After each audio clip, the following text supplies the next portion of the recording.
Сіздермен бірге тағдыр толқыны жалғыз ілікті Айман хабарласып отыр. Әкеңізді таптыңыз ба? Иә, мен баламен бірге Алматыға келдім. Әкеме барсам ба деймін.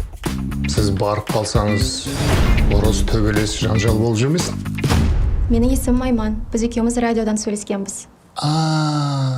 Әкеңді таптың ба енді? Танысып қой. Сенің атаң. Қайдағы атамын мен? Сен маған мүлде ұқсамайсың. Қанымыз бір болса болды емес па? Сонда да ДНК тапсырамыз. Иттіктілік жасап отыр, қызын тастап кетіп. Бірінші менің қызым ба, соны біліп қойшы. Мен саған кіммін? Ата! Жоқ, ата емеспін. Енді қазір не қалайсың? Қайраттан ата!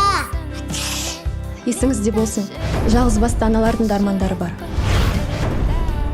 Балам емес, басым бос. Сен неге сондай Қызым келдеді. Бүкіл Қазақстан білсін, сіздің некесіз қызыңыздың бар екен. Анаңның өмірін құрттың деп, менің де өмірімді құртайын дедің ба? Ақша үшін жүр деп ойлайсыз ба? Басқа не үшін? Мал екенсің барға, досым. Бетіңе етейін.